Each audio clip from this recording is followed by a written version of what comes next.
Welcome to The Relay, a podcast from Gulf Relay where we dive behind the scenes of our operations, teams, and industry. Maddie, you want to introduce yourself? Yeah, so my name is Maddie Cook. I am the Director of Customer Success here at Gulf Relay, which means I manage the account management department and the planning department, and I've been here 2 years as of yesterday, actually. What a wonderful day. Yep. Yeah, and my name is Bryce Peacock. I'm the Director of Operations here at Gulf Relay, and I've been with the company for going on 9 years coming this June. Started here a long time ago and seen a lot of growth and have enjoyed it. Something that we're here to talk about today is a little bit of market updates just for our driver fleet, and I'll talk a little bit, but I'll let Maddie kind of dive into the real nitty-gritty stuff. We are seeing a little bit of a down market, which is not bad for us. We have been overly prepared for this over the last 2 years. A lot of the things that we're seeing right now is customers are really focused on on-time service, making sure that their product is getting picked up and taken from point A to point B as quickly and safely as possible. Rates are a factor, obviously, but as long as we keep our service up, I think we're going to see some really good things. And Maddie, you can kind of give them the life of a load here, or your piece, but definitely seeing some good things coming for the market with the warmer temperatures rolling in. Yeah, and part of the reason that what you're seeing with the market is due to the involvement of 1 to 2 truck operations, mostly in our operator fleets, that they obviously don't have the amount of trailers that an asset-based carrier like Gulf Relay of our size would have. We have about 770-ish total trailers, maybe a couple less than that at this point. But what that has allowed us to do is work with the shippers and the receivers that prefer drop trailers, because that gives us a little bit of a competitive edge over the 1 to 2 truck live fleets. Shippers, depending on the commodity, they can floor load it. It can take up to a week to load. But it has really sort of helped protect us as we foresaw this coming. We went out and tried to engage those drop trailer shippers and receivers and add as many of them as possible to our current network that we could to avoid seeing our rates slashed like what's happening now. Yeah, absolutely. And just to run you guys through a quick life of a load situation. So basically you start with the customer. Our sales team goes out and finds customers, and they make an introduction, and then I assign an account manager to that. And so the account manager owns the relationship with that customer. And what they do all day long is talk to the customer, solicit freight, check on their loads, make sure everything is being serviced properly. Do they have enough trailers? This, that, and the other. So when a customer tenders us a load, the account manager puts it into the computer, our TMS, Transportation Management System, and they either do that via EDI, which is Electronic Data Interface, or they can do a manually billed tender. But once that tender is accepted and built in the system, it moves sort of to the next department in the ops floor, which is the planning department. And so the planners all day, every day, they're looking at boards zoned for their areas. We currently have 2 planners, over-the-road planners and regional planners, rather. And we have 1 for north of I-40 and 1 for south of I-40. We also have our local planner and our dedicated division planners. But for the OTR side of things, the regional side of things, the area planners are basically looking at a board, and the top half is available loads and the bottom half is available drivers.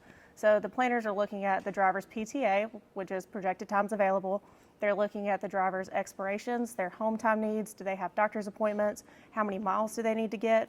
So they're trying to match up the best driver possible with the best load. That makes sense for both of them, because planning is not just about servicing freight, it's also about servicing drivers as well.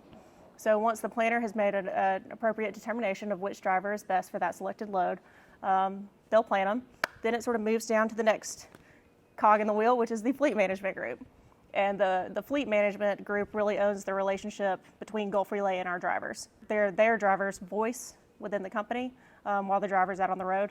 So they are also responsible for checking miles, checking service, just making sure that their drivers are getting the amount of miles, the amount of money, and the amount of home time that they originally requested when they came to Gulf Relay.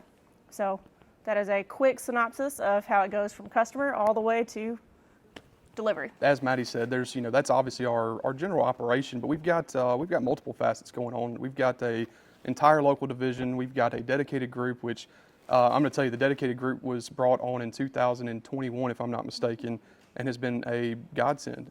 We've had a lot of really good feedback from our driver fleets, consistent pay. Consistent routes. It is consistent routes, yeah. It's helped us build a really, really nice niche or network around other freight besides just our general, customers. These dedicated drivers have given us the time where our market is dipping. They've given us some true consistency and kind of holding us on a really, really flat line, which is good. You know, you don't want to see a big spike up and a big spike down. If you can get the big spike up when it comes, and then when it comes back down, kind of keep your flat, consistent. You know, I know you've probably never heard of OR, but that's our operating ratio. Anything sub 93, and we're in the money. You know, and that's what our dedicated groups have helped us do. Is, you know, during the down times, keep us kind of hovering around that 93. With really consistent flatline freight, but during the up times, helping us get in the 87s, 88s, and things like that. So our local group is, you know, as Maddie said, they have their own kind of hub that they work with, their own group, pod, whatever you want to call it. They've got fleet manager, a planner, an account manager, all centered around our local group. And what that's helped us do is those planners for the local group and the OTR group communicate together, interface with each other. Hey, can I take this load? Do you have something I can move this driver with? And it's helped really, you know, keep our drivers moving in a time when it's, you know, most folks are out there sitting there going, what do I do? You know, how do I get from point A to point B? So those are some really, really good things that we've developed over the last 2 or 3 years here at Gulf Relay is a better understanding of how do we keep our trucks moving in a down market. Okay, the up market, obviously everyone's blowing and going, trying to buy up all new equipment, trailers, whatever they can do. But during a down market, you really see who you are and what you're made of. Okay, and we've done a really good job. You know, Maddie's group has been fantastic of getting our customer freight on the boards and making sure that, you know, they're planned out accordingly and correctly, and you know, trying to line those times into what fits for each driver. And then our fleet management group, you know, I'm not going to say that we have the best people in the entire country, but we've got some really good people as far as here. Okay, and that means something. This company was kind of built around a family mentality, and that's what we still hold. Okay, everyone is important to us here: drivers, fleet managers, account managers, planners. So it's a true growth mentality here currently, and we love it. I mean, it's been great. It's helped us add on more trucks and trailers in the asset division. I mean, it's a really good deal here currently at Gulf Relay, and I love everything that's going on. So what we've started to try to do, you know, over the past, it's been just kind of, hey, new drivers come in, try to level out your fleets the best you can.